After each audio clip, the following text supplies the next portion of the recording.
Electoral bond को लेकर इस समय देश की सियासत में भूचाल आया हुआ है। सरकारी विज्ञापनों पर चल रहे चैनल इस मुद्दे पर चर्चा करने की हिम्मत नहीं जुटा पा रहे हैं। वहीं विपक्ष इलेक्टोरल बॉन्ड को लेकर लगातार मोदी सरकार को घेरने की कोशिश कर रहा है। राजनीतिक दलों को मिलने वाले चंदे की जानकारी आम जनता तक नहीं पहुंच रही थी, या कहीं सरकार की तरफ से राजनीतिक दलों को मिलने वाली चंदे की जानकारी छुपाई जा रही थी। लेकिन सुप्रीम कोर्ट के सख्त आदेश के बाद देश के सबसे बड़े बैंक SBI ने चुनाव आयोग को इलेक्टोरल बॉन्ड से जुड़ी जानकारियां शेयर की हैं, जिसे आयोग ने अपनी वेबसाइट पे भी अपलोड कर दिया है।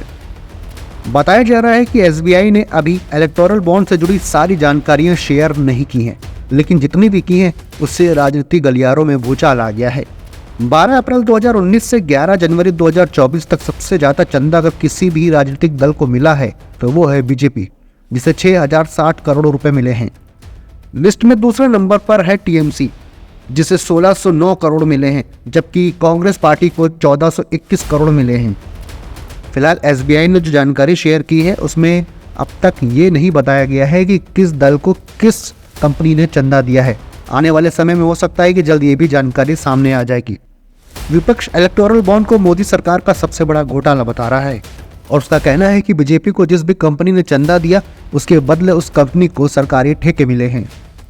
कांग्रेस नेता जयराम रमेश ने बीजेपी पर इस स्कीम के जरिए करोड़ों रुपए का भ्रष्टाचार करने का आरोप लगाया है। उनका कहना है कि मेगा इंजीनियरिंग एंड इंफ्रा ने 800 करोड़ रुपए का चंदा दिया और अप्रैल 2023 में कंपनी ने 140 करोड़ डोनेट किए। इसके ठीक एक महीने बाद कंपनी को 14,400 करोड़ रुपए का थाने बोरीवली ट्विन टनल प्रोजेक्ट मिल गया। वहीं जिंदल स्टील एंड पावर ने 22 करोड़ रुपए का चंदा 7 अक्टूबर 2022 को दिया, जिसके ठीक 3 दिन बाद 10 अक्टूबर को Gare Palma coal mine company को मिल गई। कांग्रेस का आरोप है कि ED, CBI और इनकम टैक्स की रेड के जरिए बीजेपी हफ्ता यानी डोनेशन वसूलती थी, क्योंकि 30 टॉप चंदा देने वाली कंपनियों में से 14 के यहाँ छापा पड़ चुका है। दिसंबर 2023 में शिरडी साइंस इलेक्ट्रिकल्स के यहाँ छापा पड़ा, जिसके बाद जनवरी 2024 में कंपनी ने 40 करोड़ का डोनेशन दिया। वहीं कुछ कंपनियां ऐसी भी हैं जिन्हें पहले प्रोजेक्ट मिला और बाद में उन्होंने बीजेपी को चंदा दिया, जैसे वेदांता ग्रुप, जिसे 3 मार्च 2021 को Radhikapur west private coal mine का प्रोजेक्ट मिला और अगले ही महीने कंपनी ने 25 करोड़ का चंदा दिया। कांग्रेस नेता जयराम रमेश का आरोप है कि पहले चुनावी फंड स्कीम में कुछ प्रतिबंध थे, जिन्हें बाद में हटाया गया। पहले कोई भी कंपनी अपने प्रॉफिट में एक छोटा सा हिस्सा चंदे के रूप में दे सकती थी, लेकिन बाद में कई बदलाव इसमें किए गए, जिससे शेल कंपनियों के लिए ब्लैक मनी चंदे के रूप में देने का रास्ता खुल गया।